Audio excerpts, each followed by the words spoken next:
The following is an excerpt from the fourth volume of The History, Civil and Commercial of the British Colonies in the West Indies, though its author Brian Edwards is speaking of the French colony of Saint-Domingue.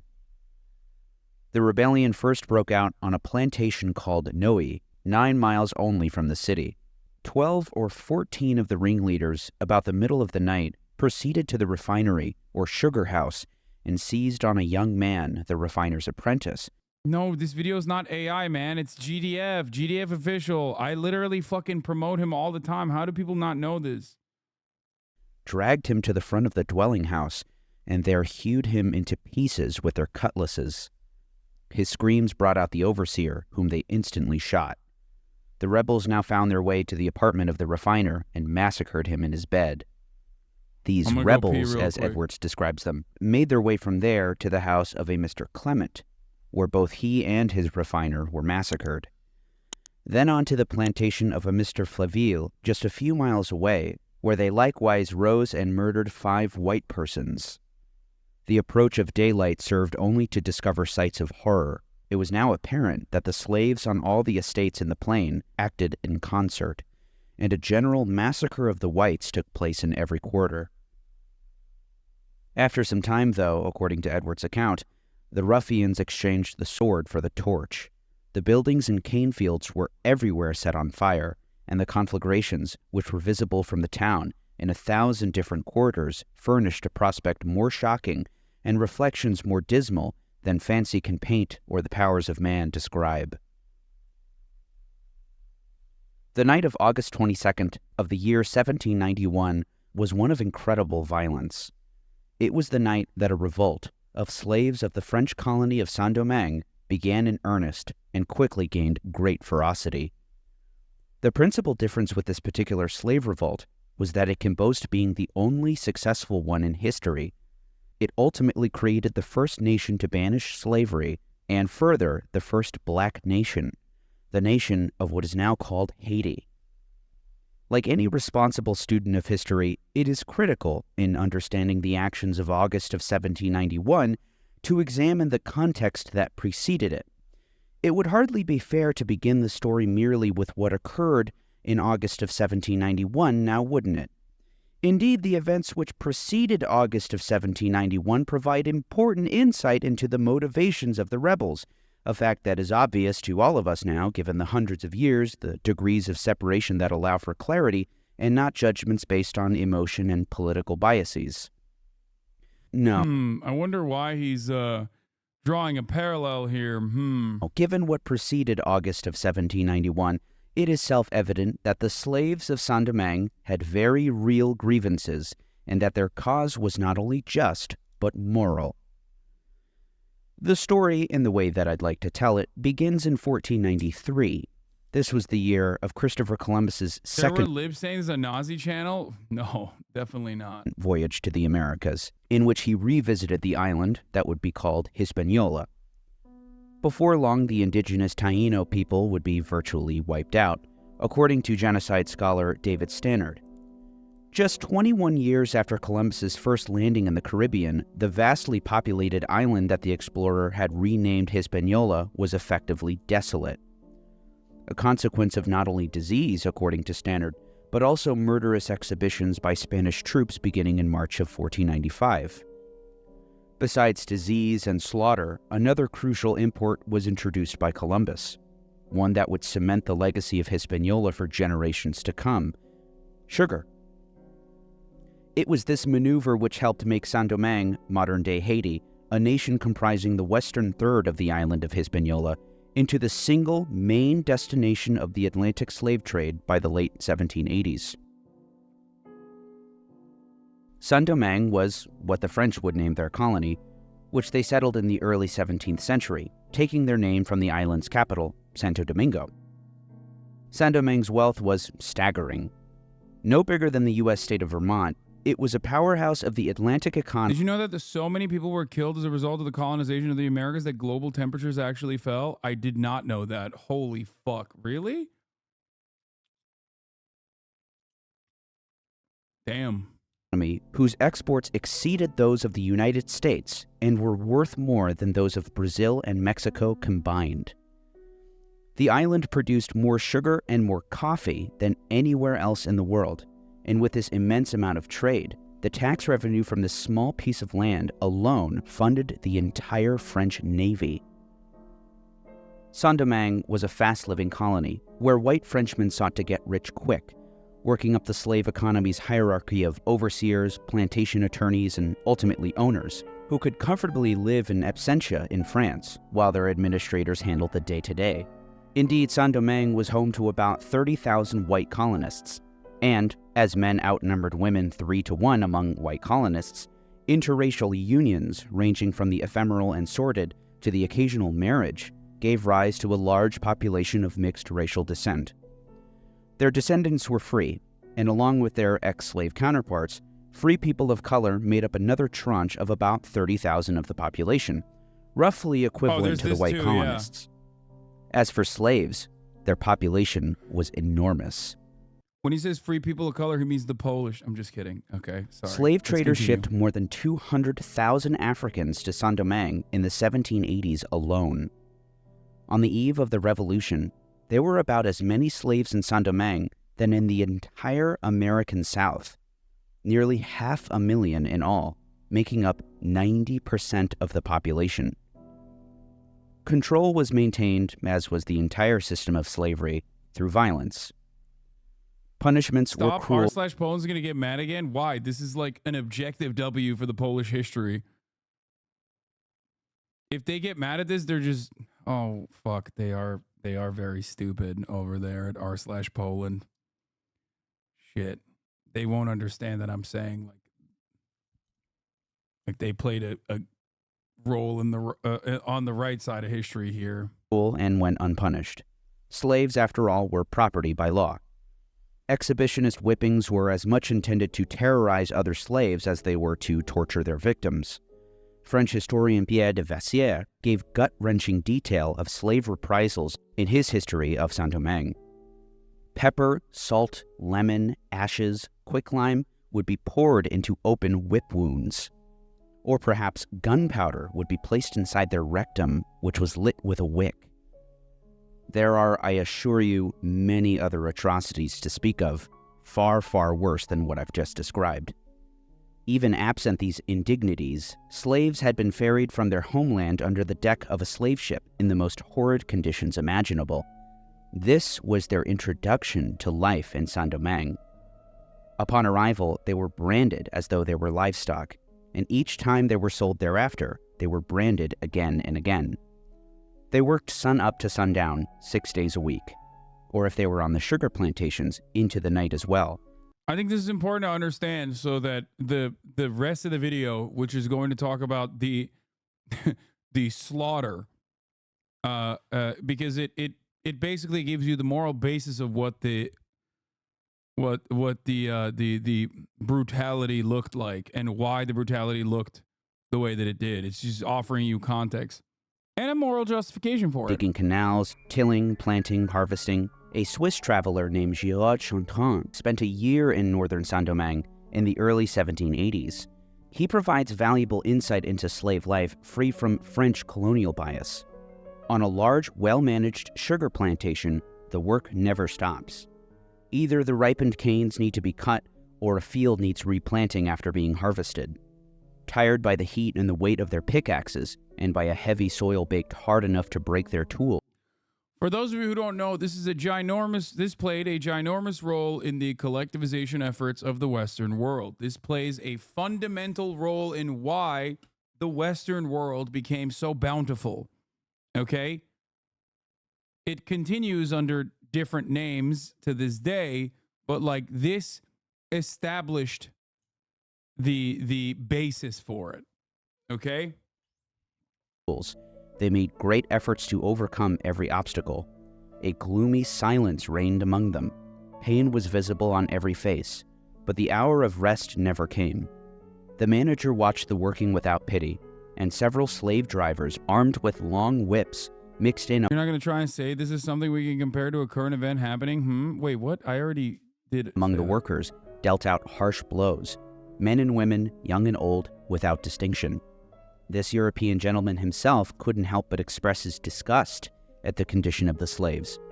And you remember Vauch's Haitian Revolution was white genocide era? No, because I only see his high notes and none of his low notes, because I only know things that he says about like dropping tactical N-words, for example, or Tacoma wept, or excuse me for my shared presumed knowledge of goblin porn.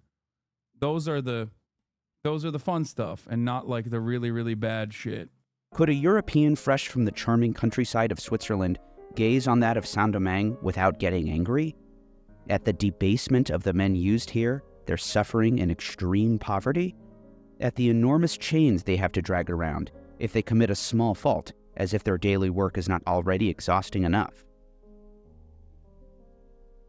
The powers in Paris had in fact done nothing to improve the lot of the slaves, and were not about to, but that would change once the slaves took action on their own. On the evening of August 14th of the year 1791, great numbers of slaves, many acting as delegates for their plantations, convened a meeting in the woods of Bois Caïman. The ceremony was led by a slave named Boukman. Duddy Boukman, as he was called, would emerge as the first leader of the rebellion. Their spiritual leader, Boukman, was a voodoo priest. Voodoo's contribution to the revolution remains controversial, but it assuredly included grassroots organization, a sense of solidarity, and of invulnerability in combat, and leadership at different levels. At the ceremony, Boukman was quoted as saying, among other things, the following: "Throw away the image of the God of the whites, who thirst for our tears, and listen to the voice of liberty that speaks in the hearts of all of us." Thereafter, the participants of the meeting swore an oath of secrecy and revenge. The pact would be sealed by the sacrificial slaughter of a pig, whose blood was drank by the attendees. The plan that they had made required careful coordination among large numbers of slaves, who were to rise up and start the burning and killing in unison. The date set for the event was, as best we can tell, the night of Wednesday, August 24th. Perhaps unable to contain themselves, the events which unfolded at the Noe plantation occurred 2 days early. Plundering masters' homes, destroying the infrastructure of the plantations on which they were enslaved, and killing those who had enslaved them were powerful ways to pursue liberty. Indeed, they were the only ways available to most of the slaves. We can only imagine the exuberance and exhilaration the rebels must have felt as they took vengeance, turned the tables on their masters, and saw, perhaps for the first time, the extent of their power.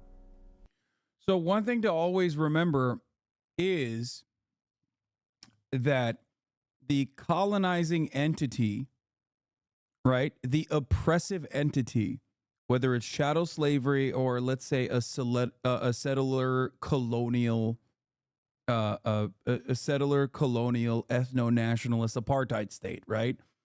Just throwing that out there. They set the standard for violence, right? It is their violent means that inevitably require equally proportionate, as to the best of their ability, violent resistance. So that's something to always remember, okay? That's it. And you can maybe even track that throughout the history of, I don't know, let's say Palestinian resistance. Okay? I don't know why I came up with that just now. I don't know why it's in my mind for some reason. But like Palestinian resistance throughout history has taken many different forms. Okay? It is just simply that its final most well covered and well documented inception of it was brutal. Okay? There were atrocities. It is because the standard of violence has reached that level of atrocity in the daily existence of those who are colonized, those who are oppressed, those who are victims of the violent ethno-nationalist rule. If you understand, it is usually an act of desperation, because ultimately no one wants to fucking be violent. Like, think about your lifestyle. Think about the way you exist in the world right now.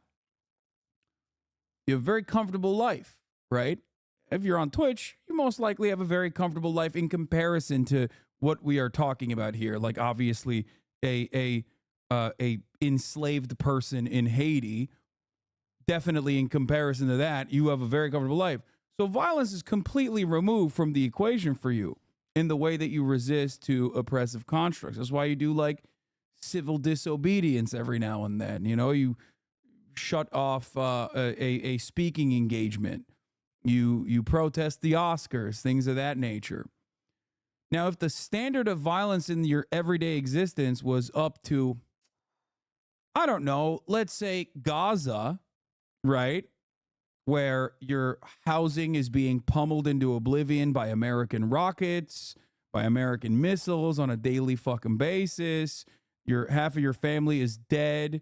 You watched, the sinewy, their sinewy bodies fucking hanging from the ledge of a building that recently turned into a fucking crater. You're going to probably want to resort to a violent means of resistance against those who are responsible for that. Perfectly understandable.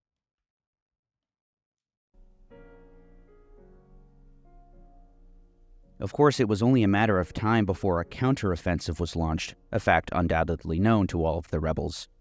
They proved themselves to be a worthy and terrifying adversary. Let us turn our attention back to Brian Edwards' testimony, where he details the utter carnage of the revolt period, what he calls an exterminating war. It seems like religious lies make people violent too. Yeah, totally. It's the voodoo that caused the Haitian revolution to be so violent, and not the fact that they were fucking enslaved and had gunpowder shoved into their asses and lit on fire by whips. You know, who's to say which one played a bigger role here? No, man, this is why the whole r/atheism conversation is so fucking stupid. Okay? Religion is just a galvanizing principle. It's just a factor in the equation. It can be used for liberation in the abolition of slavery in the United States of America, as a matter of fact. Liberation theology played a role. Liberation theology also played a role in the civil rights movement. Okay? Religion, on the other hand, Christianity specifically, also played a formative role in the defense of white supremacist chattel slavery. This fact alone should cause you to, I don't know, second guess or maybe reconsider, the importance of religion in this, beyond just simply being a principle motivator. It gets people together. It's something you can use. Within 2 months after the revolt began, upwards of 2,000 white persons of all conditions and ages had been massacred.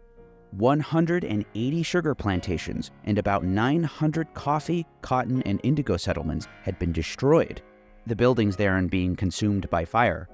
Of the insurgents, it was reckoned that upwards of 10,000 had perished by the sword or by famine, and some hundreds by the hands of the executioner, many of them, I am sorry to say, under the torture of the wheel, a system of revenge and retaliation which no enormities of savage life could justify or excuse. Edwards was referring to the practice known as breaking at the wheel, where an unlucky victim is tied to a scaffold, perhaps a wagon wheel, and beaten to death, typically as painfully as possible by targeting limbs and joints. Edwards' opinion that there was no excuse for such a brutal practice was informed by him witnessing 2 men being executed in this way. 2 of these unhappy men suffered in this manner under the window of the author's lodgings and in his presence at Cap Francois on Thursday, the 18th of September, 1791.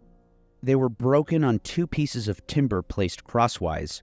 One of them expired on receiving the 3rd stroke on his stomach, each of his legs and arms having been first broken in 2 places. The first 3 blows he bore without a groan. The other had a harder fate. When the executioner, after breaking his legs and arms, lifted up the instrument to give the finishing stroke on the breast, and which, by putting the criminal out of his pain, is called le coup de grâce, the mob, with the ferociousness of cannibals, called out arrêtez, and compelled him to leave his work unfinished. In that condition, The miserable wretch, with his broken limbs doubled up, was put on a cartwheel, which was placed horizontally, one end of the axle being driven into the earth. He seemed perfectly sensible, but uttered not a groan. At the end of 40 minutes, some English seamen, who were spectators of the tragedy, strangled him in mercy. A Captain Bickford of Salem, Massachusetts, a witness to the early days of the Revolution, was quoted at the time in the Philadelphia General Advertiser. "The country is filled with dead bodies, which lie unburied. The slaves have left the whites with stakes driven through them into the ground, and the white troops, who now take no prisoners, but kill everything black or yellow, leave the slaves dead upon the field." Though despite these brutal measures, the rebels held their own. Indeed, the French appear to have been experiencing an all too familiar problem that would plague all occupying and colonial powers throughout history, that of the enduring guerrilla. In the words of a Madame de Rouvray, "We kill many of them, and they seem to reproduce themselves out of their ashes." They were armed with guns, knives, sticks, and all the sharp utensils of kitchen and of farm.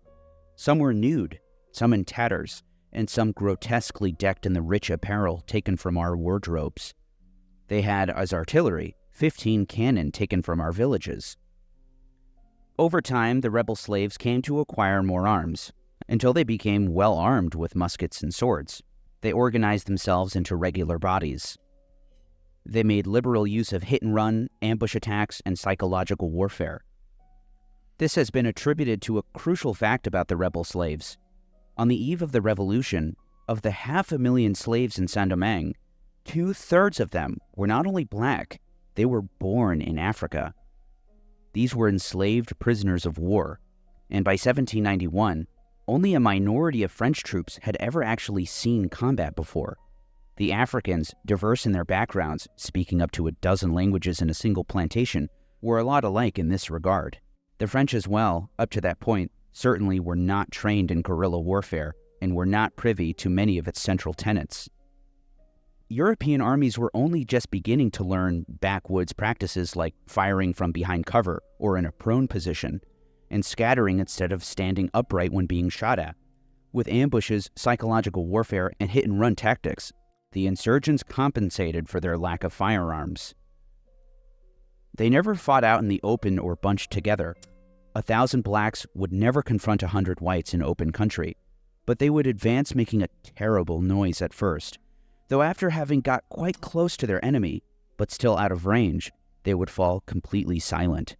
They distributed their troops by platoons in all the overgrown places, so that they seemed 6 times more numerous than they really were. The bravery of these Africans is unbelievable. One fascinating letter from a 16-year-old French girl to her American stepmother describes how her own father came under a rebel assault. The parallels are quite obvious. When you are used to fighting against dudes who do not have superior firepower to you, who don't have any weapons at all, you get used to not even looking for cover because you're killing mostly civilians. So when you actually encounter an enemy that fights back, you then quickly recognize, maybe I do have to stand behind cover. Papa left last Monday with 300 men of the National Guard. At 8 o'clock in the evening, Papa was attacked. Some of the guardsmen throwed themselves in the sea. Papa's guide, a black man, was pulling them out by the feet and crying, "Get a hold of yourselves." Some have horns, others have broken kettles, and they try to make as much noise as possible in order to confuse and frighten whites. Papa says that it was impossible to hear oneself. Finally, on the 29th of August of the year 1793, 1 year and 1 week after the Slave Rebellion, a landmark proclamation was issued by Commissioner Léger Félicité Sontonax, the world's first abolition. Or if they weren't fighting against like civilians, they weren't slaughtering civilians, they were fighting against other standing armies. And the conventional methods of warfare at the time required literally fucking basically doing the same shit that they were doing in like the Legionnaire era almost. of just having a shit ton of people stand in a line and shoot against another shit ton of people. It's so funny when you learn about like the history of warfare, where the first guy that comes up with like flanking, for example, is like regarded as a massive, brilliant guy. All things that we obviously take for granted now. But it's literally like somewhere along the line, somebody invented flanking. You know what I mean? And the first guy that did it, everyone was like, oh my God, how did this fucking happen?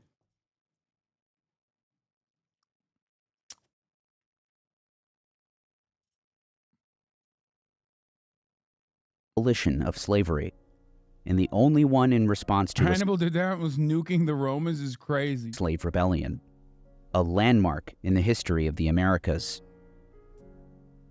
In doing so, the French acquired an important ally, one who would radically alter the course of not only the history of Haiti, but the history of the world. Yeah, I love that the art of war is like attack your enemies at night and humans do not like fire. And it is seen as genius text. I mean, for the time, it was genius. I am Toussaint Louverture. My name is perhaps known to you. I have undertaken vengeance. I want liberty and equality to reign in Saint-Domingue. When he joined the resistance in 1791, Toussaint Louverture was already a free man. According to Louverture's son Isaac, who became an important source of information on his life, Toussaint was born in 1746, the grandson of an Arada prince. He was born Toussaint Preda, after the slaveholding family that owned him. Fortunately for him, by 1776, Toussaint was emancipated. After leaving the Preda plantation, Toussaint adopted the name Louverture, meaning the opening. Its origins are disputed, though perhaps it denoted his newfound role as a freedom fighter. Toussaint's loyalties at the onset of the revolution were understandably not with the French forces. He would eventually join the Spanish, who had declared war on France in 1792. Hispaniola would soon become swarming with colonial armies, for as a result of the ongoing French Revolution, King Louis XVI was executed, and the Republicans declared war on England. France, Spain, and now England all wanted a peace. Though after the abolition of slavery in Saint-Domingue, or Many of you should declare war on the top of the hour ad break, though, honestly. And destroy the top of the hour ad break by subscribing for $5 or for free 2 in a row. It's like kind of shitty. after Toussaint had laid eyes directly on the proclamation, not wanting to leave anything to hearsay, Louverture would join France and become a formidable ally. It wouldn't be long until Spain sued for peace with France in 1795, and after waging a ruthless campaign against the remaining British, Toussaint Louverture had successfully expelled them by 1798. Having defeated all of his colonial rivals, Toussaint became Governor-General of Saint-Domingue. The enormous power that he wielded and his increasing autonomy from France's rule created some animosity with French leaders, especially one in particular who would wrest power through a coup d'etat in 1799. Under his rule, France would wage war against its wealthy sugar colony. In her memoirs, Joséphine wrote about her husband Napoleon Bonaparte's decision to send his army to Saint-Domingue, something she called a fatal move that would forever take this beautiful colony away from France. Keep Toussaint Louverture there. That is the man that you require in order to govern the blacks. It's an ominous quote, given what transpired afterward. It's hardly controversial to suggest that, had Louverture been allowed to govern on behalf of the French, it would have ended far better for them. Indeed, Louverture was hardly a radical. He emancipated the slaves, but he militarized plantation work, making it a crime to leave the plantations in which they were enslaved. The only difference now, really, was that they were wage slaves. Despite his wife's pleas, Napoleon Bonaparte could not stomach Louverture's bold constitution, which he signed in July of 1801, which he then sent to Napoleon directly. In naming himself Governor-General for life, Napoleon said, Toussaint knew very well that he had thrown away his mask and had drawn his sword out of its sheath forever. Though it's important to note with regard to the Haitian Revolution that in many ways and at various stages, calling it a racial war is somewhat reductive. Alliances were plenty and complicated. After all, Toussaint Louverture fought for Spain and France, as did thousands of other black rebels. It was Napoleon Bonaparte, however, who insisted on invoking race as his motivation. "Rid us of these gilded Negroes," Bonaparte wrote to his expedition leader Jacques Leclerc in July 1802. "Disarm the blacks." It was him who called the fighting force a crusade of civilized people of the West against the black barbarism. Not to be misinterpreted, he clarified, "I am for the whites because I am white. I have no other reason, and that one is good." His expedition consisted of... Isn't that funny that it's literally like, bro, this shit has never changed. Like, it's ridiculous that literally not a single aspect of this is changed at all. Like, same principles, same attitude, same fucking rhetoric, down to the civilizing of the barbarian.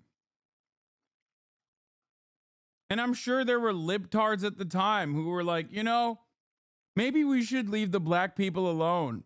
But we do have to civilize these barbarians a little bit, right?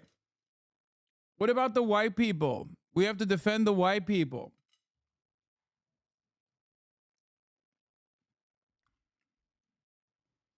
What about the missionaries?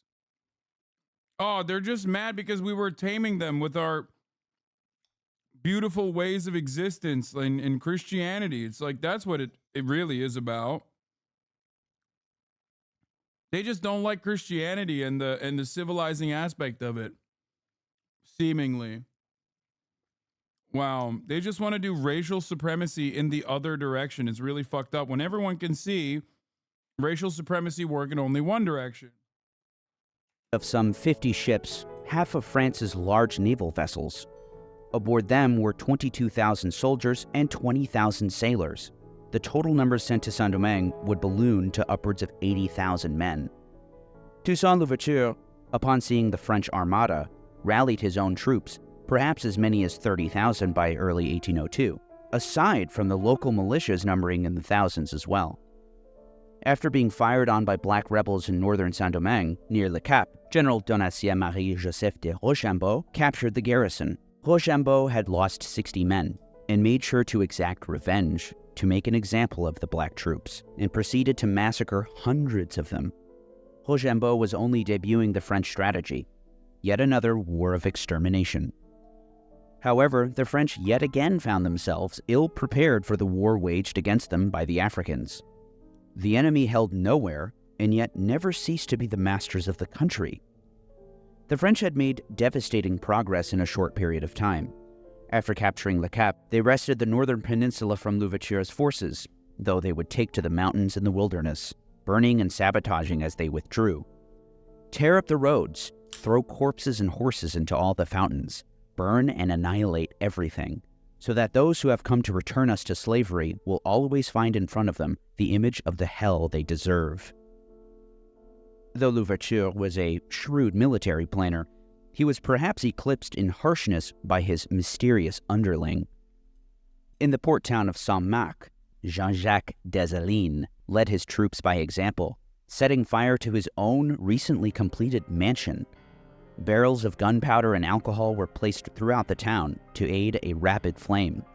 Dessalines also took hundreds of French prisoners, and by the time the French arrived to Saint-Marc's smoldering ruins, they also found hundreds of their own scattered throughout. Dessalines then embarked for Port-au-Prince, taking several hundred white prisoners. These included Michel de Courty, a physician kept along for his expertise, which the rebels doubtless thought that they could exploit. He would later write of the horror show that was life as a prisoner under Dessalines. By the time Dessalines had reached the mountains, he had very few white prisoners with him. Louverture questioned Dessalines, "What happened to all of your prisoners?" "Oh," said Dessalines, "they were killed in battle or escaped." But de Courty said otherwise. He said Dessalines slaughtered them by the hundreds.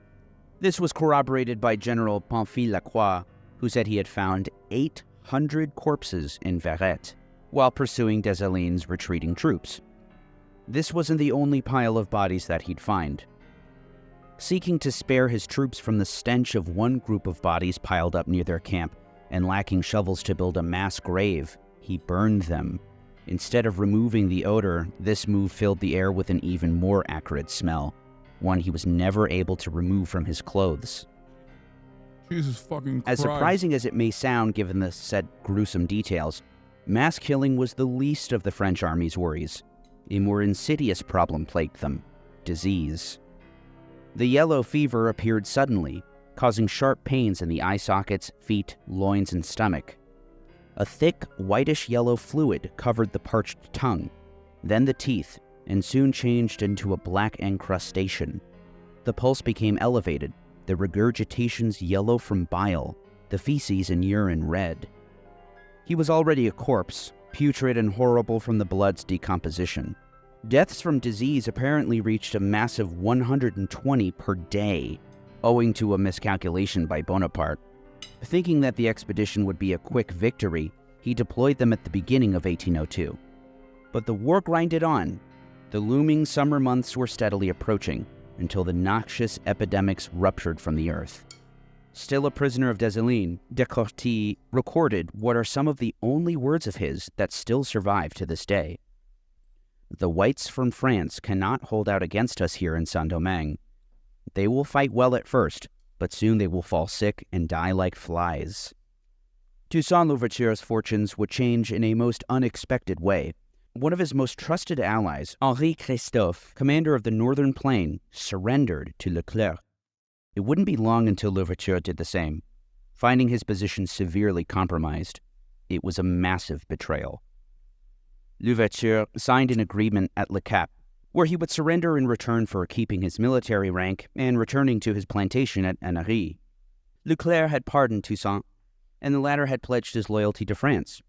Leclerc had given his word of honor. It was a lie. Upon visiting the home of General Jean-Baptiste Brunet, General Leclerc entered, accompanied by a large number of soldiers who surrounded me, seized me, bound me as a criminal, and conducted me on board the frigate Creole.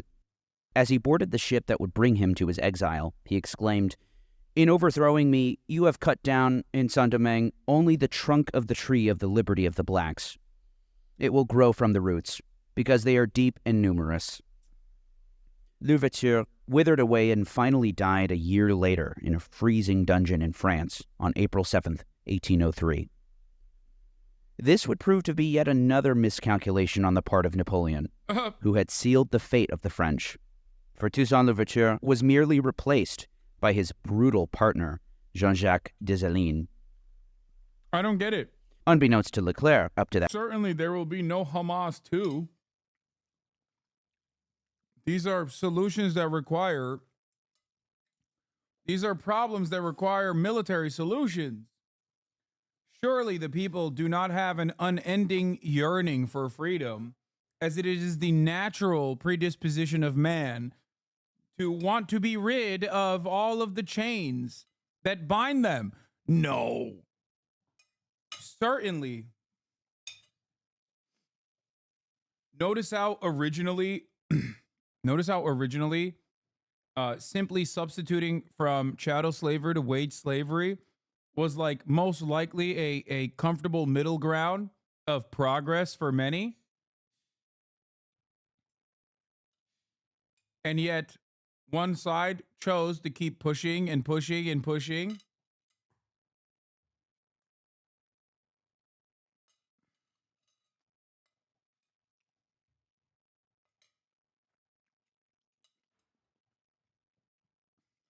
Think about that. That point, since he believed Dessalines would be a valuable asset. Leclerc even sent him on a mission to disarm the population. However, after publicly confiscating arms, he covertly rearmed the population, all while stocking up on ammunition. Dessalines' belief that he would soon have to take up arms against the French once again was understandable. Indeed, when France reinstituted slavery in the island colony of Guadeloupe, news couldn't be contained for long. This fact confirmed everyone's suspicions of what the true plans were for Napoleon's officers. And sure enough, Dessalines attacked French troops in Gonaïves, sending the soldiers into retreat to their ships in the harbor. He told them, "Return to Europe." Leclerc sought to rein in the black soldiers through genocide. "In order to control the mountains, once I have finally completed the job, I will have to destroy all the food crops and a large proportion of the cultivators. I will need to wage a war of extermination. Leclerc's target was the black population of Saint-Domingue, including those who fought in his ranks. In Le Cap, he had 1,000 colonial troops arrested, loaded onto ships, and pushed overboard with large sacks of flour tied around their necks. A contemporary witness, Jean-Pierre Bichot, corroborated the practice. Drowning is the usual way of putting to death black prisoners. I've been told that, on several occasions, thousands... If there's one thing that always works in an enslaved population that withstood genocidal conditions, it's just more genocide. That seemingly also is a really successful strategy there, just like the military solution. And ultimately, seemingly most successful military solution is always gonna be genocide. So thousands were drowned at the same time, and their bodies were often seen floating.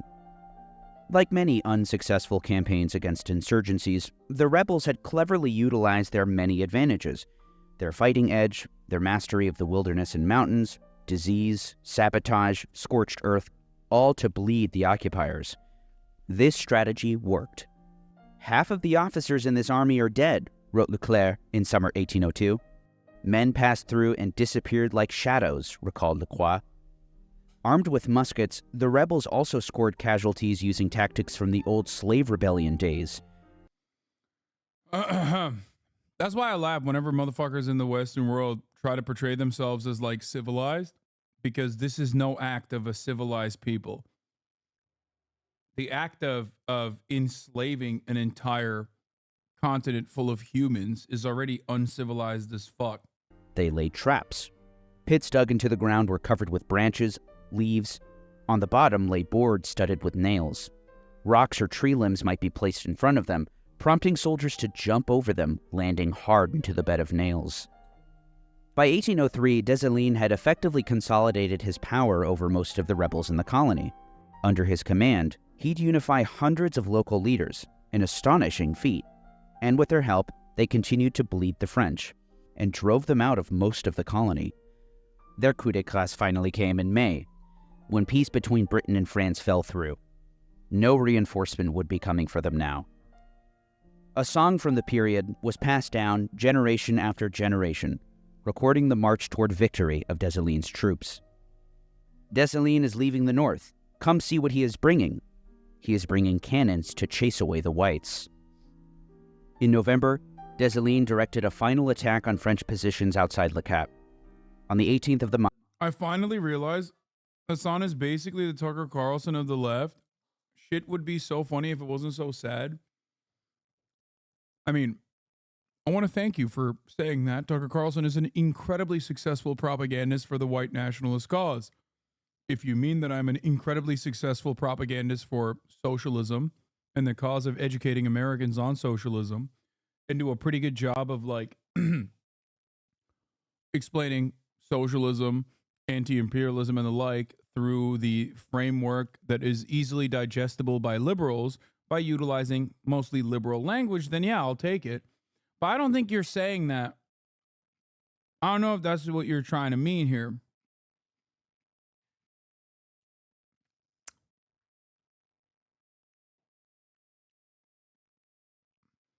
If you're watching a collection of historical facts laid out bare about the Haitian Revolution, and this triggers your sensibilities to such a degree that you have to call me the Tucker Carlson, I don't know what to tell you. I think it is you who needs to re-examine their principles.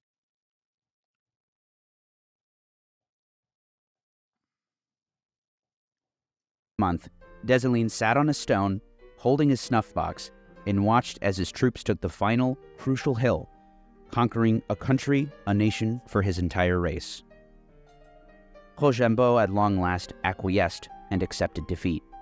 After negotiating a surrender, several thousand troops, along with white residents of Le Cap, sailed out of the harbor. Behind them were some 50,000 dead. A majority of the soldiers and sailors who had been sent to Saint-Domingue had died. On New Year's Day of the year 1804, Jean-Jacques Dessalines, now emperor, Motherfuckers. declared independence. Motherfuckers will play Red Dead 2 and still come in here and not recognize what's going on there. How insanely dumb do you have to be to compare Hasan to Tucker Carlson? I mean, I try to take something positive out of it. Tucker Carlson is a massive, massive piece of shit. He is a white nationalist. If he's coming here while I'm talking about the liberation of slaves in Haiti and saying that, maybe he doesn't have a angry approach, even though he doesn't follow me, so I would assume he is.